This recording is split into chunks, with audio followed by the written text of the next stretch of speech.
After taking care of the paralyzed CEO for 2 years, he recovered. The first thing he did was to propose to the white moonlight, who had abandoned him. The media said they were inseparable and finally became a couple. I looked up at the live broadcast of the proposal scene on the big screen in the square, silent, and threw the ring in my pocket into the trash can. The debt I owed him was finally repaid. People on the pedestrian street all stopped and looked up at the outdoor big screen broadcasting the live proposal. Not only here, but all the big screens in London were showing the same proposal broadcast. The scene was very clear. Even the faint tears of the female lead were visible. The setup of the venue was clearly Louis' work. In the few months when he was almost fully recovered, he was drawing this draft. Even the style of the fireworks was personally handled by him. Back then, he held my nape, his fingertips cold, asking me what flowers I liked, and I said, hyacinths. But the entire proposal scene on the big screen was surrounded by a passionate sea of roses, and the standing female lead was not me, but Louis' ex-girlfriend, the star designer Gloria. I calmly threw away the dull ring in my pocket into the trash can. It was unattractive and too big. Fortunately, I didn't need to keep it anymore. I threw the ring into the trash can and felt the calmest I had ever been. Not a single tear fell. From then on, I had repaid all that I owed the Whites and Louis. I was kicked out by the Whites group. I used to have my own office, but now, forget about the office. I couldn't even find a desk. The HR department handed me a cardboard box. Hannah, all your stuff is here. I had good relations with people in the company, and she lowered her voice. Louis personally asked you to leave. Compensation is unavoidable. You better leave soon. Her tone was still gentle. I guessed Louis's exact words were get lost. I leaned back in my chair with a bit of nonchalance and didn't care. I struggled to hug the box, and as I passed by my original office, I finally knew who its new owner was. It had been turned into Gloria's lounge, with scattered design drafts lying around. She and Louis' intimate photos covered what used to be tightly packed schedules. I lowered my eyes, clenching my fingers around the edge of the box, which turned white for a moment. Soon, I let go. I was pushed down by the crowd at the company's entrance. The box fell, and my things scattered all over the ground. There were too many people gathered here, and someone's high heel accidentally stepped on the back of my hand, causing a sharp pain. The reporters and crowds surged in a certain direction. I endured the pain and raised my head, only to see Gloria appearing with a man. She liked red. Her dark red dress was eye-catching, but the man next to her was even more dazzling. Louis didn't like crowds. He turned his head a bit impatiently, but he still carefully protected Gloria in his arms. Reporters blocked Gloria's path, holding out a microphone, throwing questions one after another. Gloria, for the past week, your century proposal has been the top topic online. As the leading lady, do you have anything to say? Gloria smiled brightly. I am grateful that I have been by his side during his 2 years of life at the bottom. Louis, sailing smoothly, standing on the mountaintop, only to encounter a car accident and paralysis for 2 years, facing the world's indifference. Anyone was more qualified than Gloria to say this, as she flew away directly in the past, leaving only me by Louis' side. Such an obvious lie, but Louis was quite happy to hear it, without any rebuttal, even indulgent. Louis lowered his eyes, looking at Gloria very gently, like a wildfire being extinguished upon reaching the river. The intermingling flashes of cameras captured the moment when the two lovers looked deeply into each other's eyes. Louis suddenly turned his head, looking straight into my eyes over the crowd, his gaze almost icy. I looked quietly at him, smiled lightly, feeling relaxed in my heart. He subconsciously furrowed his brows. In fact, I was also very grateful that I was by Louis' side during his 2 years of life at the bottom. I had repaid all my debts of gratitude. As the taxi was taking too long to arrive, and I was feeling a bit low on blood sugar, and had a stomach ache, I sat by the roadside holding my stomach. The hand that was stepped on was already swollen and bleeding, very painful. Gloria was indeed quite special to Louis. I'd known Louis for a long time. He had been the Prince of the Whites since childhood, and although he had been rumored with many, he only publicly admitted to having one girlfriend, Gloria. Rekindling their relationship was only natural. Suddenly, a car horn sounded in front of me, and I instinctively looked up to see a black car stopping in front of me. The window slowly rolled down, revealing Louis' nonchalant face, his knuckles tapping the steering wheel. Another stomach ache. My eyelashes trembled. He sneered, his eyes mocking and disdainful. Serves you right. I lowered my eyes. It felt like 2 years ago, Louis' attitude towards me. At that time, he was so cruel to me. He said, me being alive as a person like me is already a favor. Now I understood that all his later tenderness towards me was fake. He was afraid that if I left, no one would take care of him. I simply ignored him. The sound of high heels behind me Gloria walked around me and got into the passenger seat, coquettishly saying, "Louis, I'm late. Those reporters are too annoying. I shouldn't have let you go first. Can you help me deal with them?" As Gloria fastened her seatbelt and saw me, her voice suddenly faltered, her face a bit pale. She hurriedly urged, "Louis, let's go quickly. The event is getting a bit late." Louis unintentionally creased his brows. I endured the pain, looking up at Louis, guessing this was the last time I would talk to him. I watched the engagement live broadcast, and the scene was even more beautiful than the draft he drew originally. Apart from not being a hyacinth, everything was fine. I thought for a moment and added, "I wish you both 100 years of happiness." Louis stopped smiling, his hand resting on the car window tightened in an instant, veins showing white, as if he heard something other than a blessing. There was a wedding ring on that hand, and I lowered my eyes, missing the look Louis gave me. Gloria fell silent, softly saying, "Louis, it's getting late. Don't waste time on irrelevant people." A very calm voice came from above my head. Louis said, "Hannah, don't regret it." He waited for a moment, but didn't hear a response. He sneered, started the engine again, and drove off with a press of the accelerator. I raised my head blankly, only seeing the tail lights of the black car. He was driving away in a showy manner, just like how he used to race supercars. Even if it was a blessing, as long as it came from my mouth, Louis would inexplicably get angry. He was sick, but I wouldn't regret it. Having waited so long for a taxi, I had begun to resign myself to my fate, when suddenly my phone vibrated. A message popped up, simple and to the point, "Where are you?" I hesitated for a moment, then sent my location. Half an hour later, I was sitting in a business car, stiffly extending my hand, while the young man in front of me was treating my wounds. William raised his eyes. "Does it hurt?" I tensed my body fearing any movement, and shook my head. William glanced down, blew a cool breath on my hand, and my hand shrunk back. I opened my eyes wide and repeated, "I said it doesn't hurt." Only then did William release my hand, slowly saying, "I didn't hear that." I now felt like a treacherous vassal. As Louis's longtime follower, Louis had fought with William 10 times, and 11 times. They were arch-enemies. Especially during Louis's 2 years of paralysis, William almost swallowed all his assets. Although I don't have much to do with Louis now, it's still difficult to change overnight. William lazily leaned back. "There is a banquet tonight, and I need a female companion." I looked down. My wound had been treated. "Will Louis be there too?" William nodded. I didn't look at him, and after a long pause, I finally spoke. "If you're trying to hurt Louis by using me, you might be disappointed. He doesn't care about me." My voice was soft, calmly stating the facts. William fiddled with a lighter, a flash of fire illuminated his knuckles, and he said, "That's not necessarily true." I turned my head to look out the window at the passing street scene and smiled. I remembered Louis when I was 17. He laughed unreservedly and contemptuously in front of all our friends. He said, "Gloria, I could never like Gloria." When I was trying on dresses for the event, William was there the whole time. His eyes were critical, not satisfied with more than a dozen high-end dresses he tried on. Actually, I didn't want to go to that party, but William insisted, and I couldn't refuse. When I left the Whites half a month ago, I was not allowed to take anything with me, and it was the old lady from the booths who temporarily sheltered me. So I would try to fulfill whatever William wanted. As I tried on a silver white dress, the skirt shimmered like the galaxy. William's gaze finally paused, and his Adam's apple rolled. "This one." I looked into the mirror beside me, and suddenly froze. The person in the mirror was both unfamiliar and familiar, stunningly beautiful. Like the girl who had been quietly in the background behind Louis for years. So plain and unassuming, suddenly became the center of attention without equal. This was a side of myself I had never seen before. I reached out, cautiously touching the cool surface of the mirror. William stood behind me, a necklace slipping from his fingertips. He put it on me, his breath warm, his voice casual. "Gloria." Not to spite them, just to let Louis know he's not only paralyzed, but also blind. It was my first time attending such a formal event.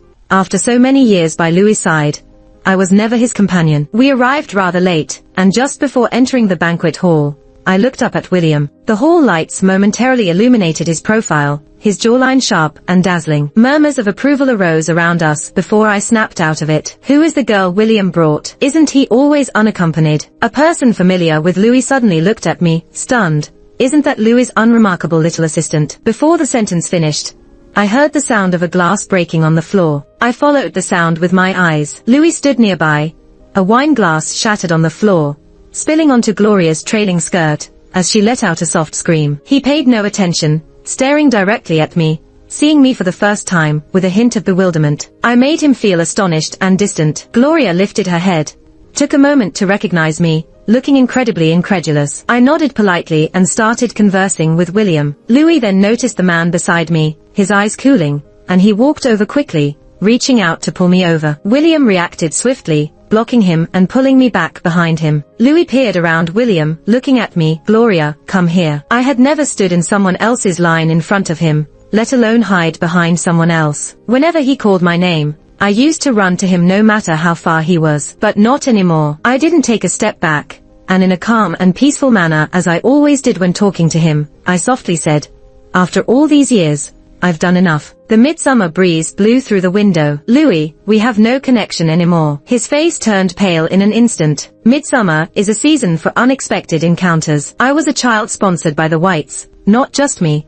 Our county has been helped to rebuild by Louis's mother since the earthquake. My first visit to the Whites' house was when I was 15, having ranked first in the school's exams that year. I was brought along with the teachers to express gratitude to Mrs. White. Mrs. White was as gentle as I had imagined, chatting with the adults about plans for the next year while handling countless phone calls, looking very busy. I stood to the side, glimpsing a photo on her desk. The youth in the photo was about my age, with delicate features, looking somewhat impatient at the camera. Arrogant as a prince, the butler suddenly knocked on the door, looking a bit distressed. Madam, the young master is out racing on his motorcycle again. Mrs. White, busy as she was, casually nodded, bring him back. The butler's expression was troubled. It seemed like a difficult task. The adults nearby pushed me forward, teasingly suggesting, Mrs. White, let Hannah go with him. She gets along well with people her age. Mrs. White's gaze finally fell on me. I clenched my fingers, mustered up courage, and nodded. I can do it. Even if I couldn't, I had to. I followed the butler to the area where Louis was. He was only 17 at the time, but already carried himself with grace. The black and red motorbike zoomed through the wind and stopped when it approached me, his hand removing the helmet, revealing his long, tired eyes. He asked, who are you? I closed my eyes, my face pale. I thought I was about to be hit. After a pause, I managed to say, I'm Hannah. He showed some interest. His second sentence, Mrs. White sent me to bring you back. He turned cold. Louis wasn't obedient, but I was stubborn too. I waited on the side of the road, and when he circled around and found me still there, he circled again. By the third round, he probably felt a bit embarrassed, got off the bike impatiently, and took me back with him. I trailed behind him, feeling like he was so tall. The midsummer evening breeze drifted by. I remembered his name, Louis. Mrs. White wanted someone his age to keep an eye on Louis, so she left me there, as Louis's little sidekick, watching over him to prevent him from misbehaving. Louis was in his teenage rebellion phase,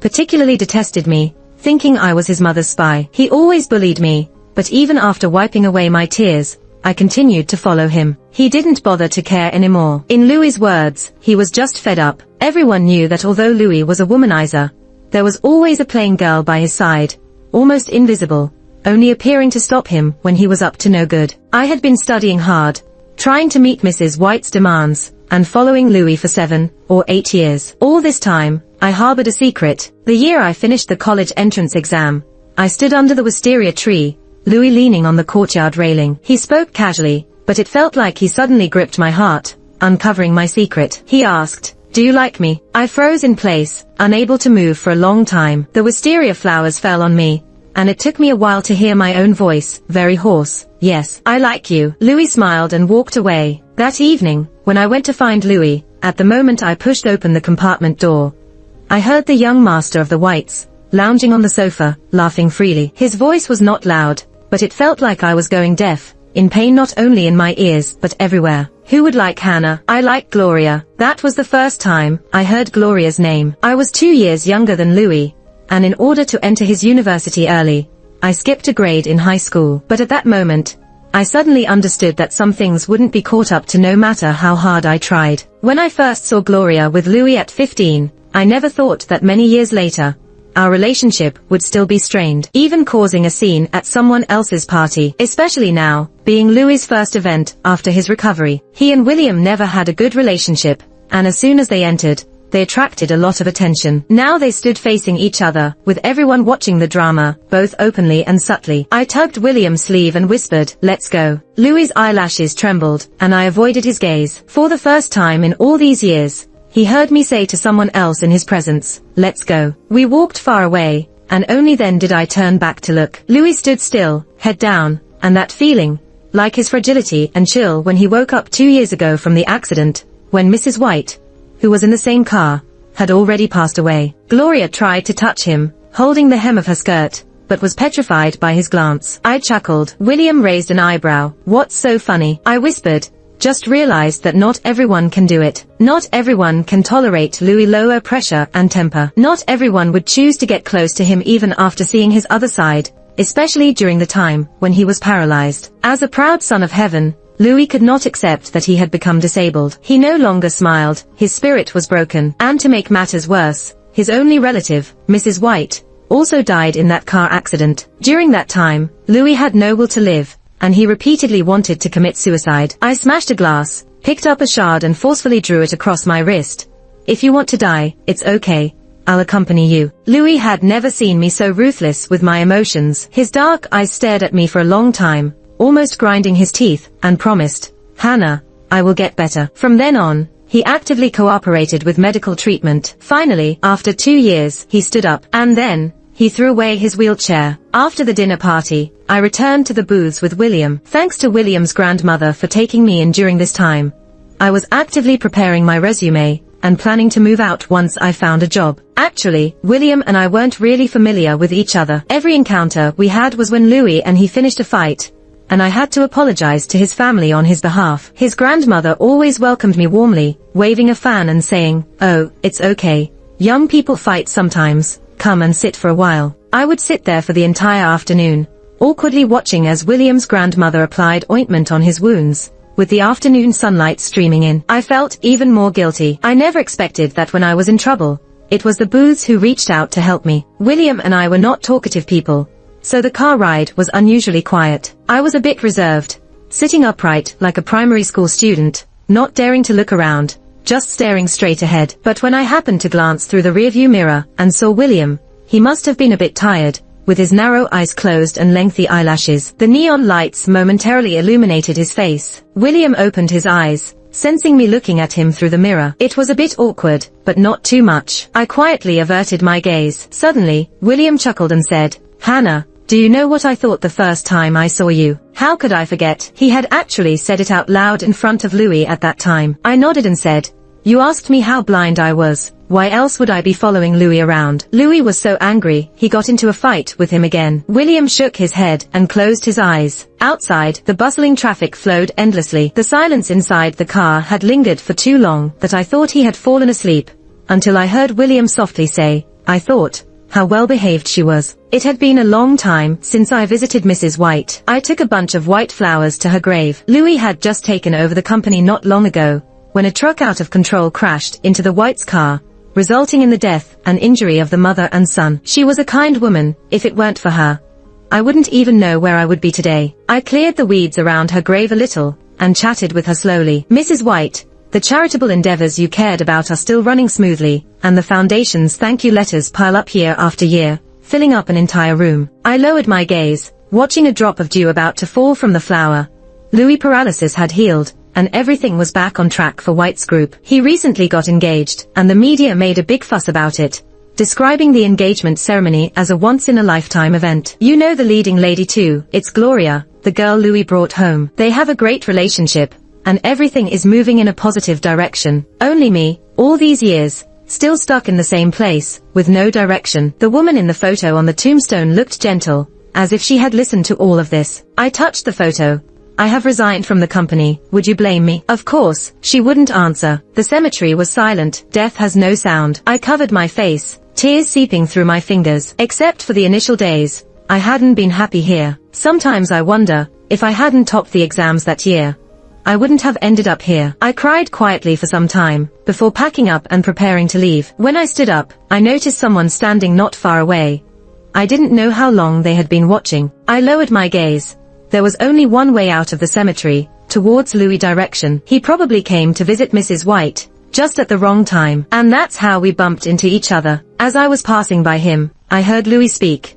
"Crying at my mother's grave, you." Before he could utter more mocking words, I turned around, looked up at him, tears brimming in his eyes, but not falling. Louis swallowed the remaining words in his mouth. Actually, my relationship with Louis wasn't that bad. Such atrocious attitudes had only occurred twice, Once when I was tired of being Louis's assistant, secretly reapplying for jobs, which he found out, leading to outrage. And the recent incident where he received an email and then kicked me out of the Whites. Coincidentally, one incident before the accident, one after, 2 years apart, but I was no longer as devastated as I was back then. I just silently watched him, and asked the person I had been long ago, Louis, did you really think I wouldn't be upset, just because I never showed emotions in front of you? Did you really think that no matter how you acted up, I would always follow you like I was 15 years old, and always be there for you? Louis pursed his lips, his eyes dark, his hand hanging by his side curled a few times, then clenched tightly in an instant. Louis sneered and raised his lips, saying, Hannah, you'll never clear your debt. You killed my mother, what are you pretending for? By the time I got back, my mind was still foggy. Louis, looking down on me, threw one last sentence at me. That accident wasn't accidental at all. Guess who betrayed the Whites? I received an email in my inbox. Trembling hands clicked it open. It was filled with information collected by Louis people, various signs indicating that the car accident years ago was actually a premeditated act. At that time, Mrs. White and Louis were on their way to sign a big contract. Their whereabouts those days were kept top secret, except to me. Only I knew. I was Louis' assistant, and had grown up with the Whites. They had always trusted me. There was a photo in the email, showing me negotiating with people from a rival group.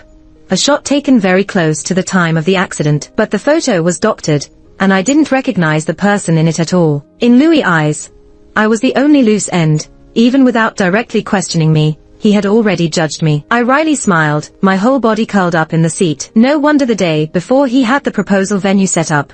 The next day he told me to leave. No wonder he preferred to pursue Gloria, rather than have any association with me again. I closed the email without even trying to defend myself, because I knew Louis wouldn't listen. If only Louis had gone a step further and investigated a bit more, he would have known that the people who knew his whereabouts weren't just me, but also Gloria. I hadn't slept this long in ages. Before Louis's accident, I had still been applying to new jobs behind his back. Gloria had been too aggressive, and I was genuinely tired of her. She was the only legitimate girlfriend Louis had in so many years, and she was so spoiled by him that she behaved recklessly. I had been in trouble with his previous female friends before, but nothing as intense as this. Can you imagine a young woman in her 20s being publicly humiliated as a harlot in front of the whole company? Gloria had done just that. During those few days when Louis was negotiating the contract, their whereabouts were kept secret, even from Gloria. She couldn't reach Louis, but I knew where he was. She asked me. I didn't tell her, and even blocked her from entering the CEO's office. The whole company knew she was Louis' favorite, but I fearlessly stood in her way. Gloria called the company's people to watch, and slapped me across the face in front of everyone. She said something like this, Hannah, even if you stripped naked in front of Louis, he wouldn't spare you a glance. Get lost. Do you think clinging to the Whites will help you elevate yourself from your impoverished background? Following Louis around day in day out, sickening, no different from a mistress. Even though I haven't done anything wrong, in full view of everyone, I felt as if I had been stripped naked and shamed. She burst into the office, checked Louis' schedule, and then the next day the accident happened. I had never thought ill of Gloria, because Louis and Mrs. White had treated her so well. Now I understand, it's only those who are unloved that carefully document the kindness of others, desperately trying to figure out how to reciprocate that kindness. And that's who I am. I woke up to a different world. The hottest topic on Facebook was about the London Whites car accident conspiracy. Everyone loves a scandal involving the wealthy, especially after Louis' extravagant proposal had dominated the internet for so long. An insider revealed that Louis' car accident was not an accident at all, but a premeditated incident orchestrated by a rival group, with the help of an insider who leaked Louis' whereabouts, his former assistant, who had been sponsored by the Whites for years. An attached photo showed me negotiating with the rival group, the same one I had received in my inbox. The revelations were shocking and felt as real as witnessing something firsthand. Gloria also responded, appearing more subdued than before as she softly stated on camera, Hannah, I never liked her, but she was always following Louis. We even had a falling out because of her. I never expected her to do such a thing. The interview was filled with accusations and insinuations, painting me as a villain straight out of a wealthy family drama, being portrayed as a ruthless opportunist seeking revenge. Louis stood nearby, looking detached and indifferent. I had read the online comments. Despite having employed this assistant for so long, she turned out to be a wolf in sheep's clothing,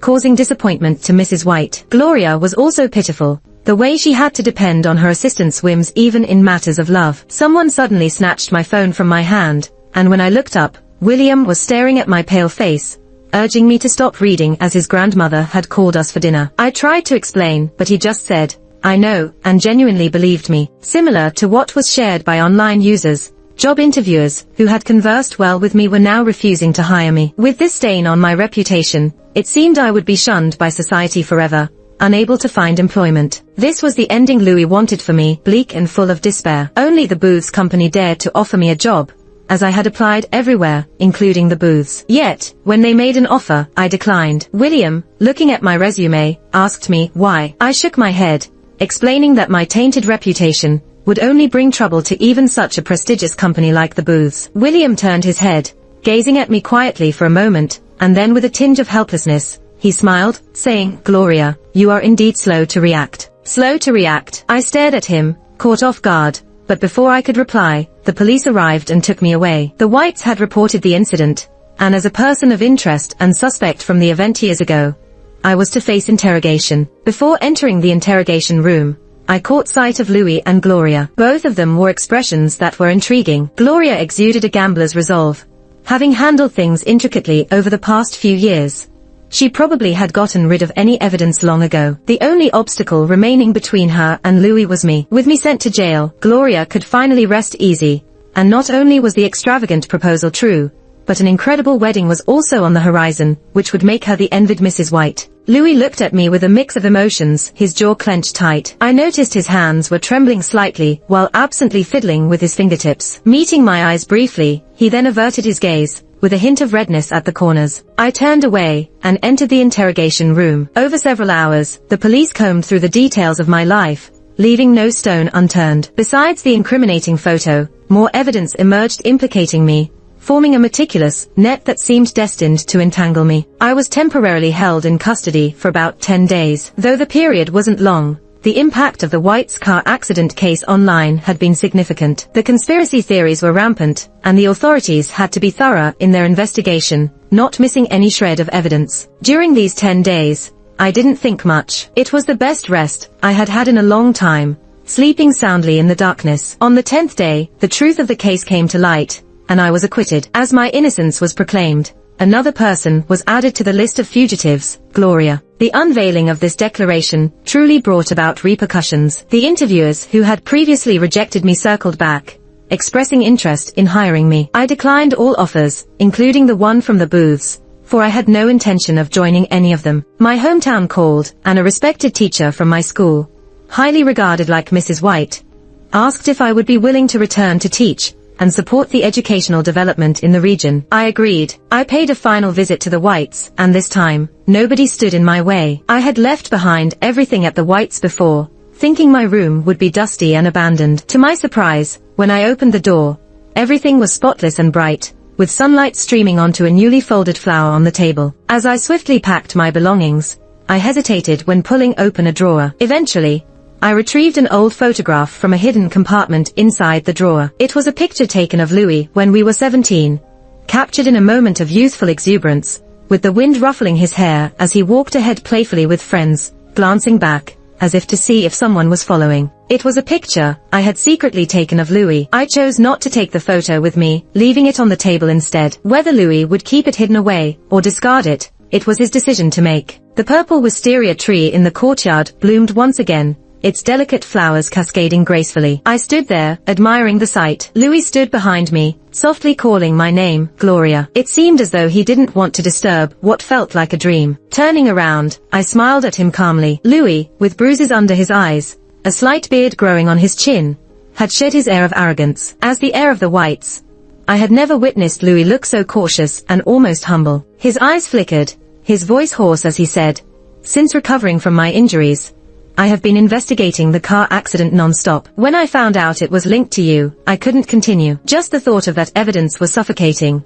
I never thought you would betray us." Once that idea took root, it was impossible to ignore. He chuckled ruefully. "You understand, right? People like us are no strangers to betrayal. We are used to being backstabbed. But when it involves you, I can't handle it. Do you know what I thought as I went through the files? I wished I had died in that car accident. All that followed, like the grand proposal, was just for your benefit. He said a lot, talking about his inner journey, but I just looked at him with clear eyes and gently interrupted. No. Louis was stunned. I smiled and said, actually, when you did it, you already knew you were wrong, but you felt it didn't matter, whether my betrayal was a misunderstanding or real. No matter what you did, I will forgive you. In fact, I have always been very clear that if it weren't for Louis being paralyzed, with everyone around him falling over each other to please him, he wouldn't have noticed me. His gaze always lingered on girls like Gloria. Even the ring he gave me at that time was the wrong size. He remained silent for a long time, and I thought it was the shadow of a falling leaf on the ground. I didn't expect it to be tears falling from Louis. He reached out to hold my wrist and begged, I'm a scoundrel. Can you forgive me one last time? The purple wisteria tree swayed shards of light,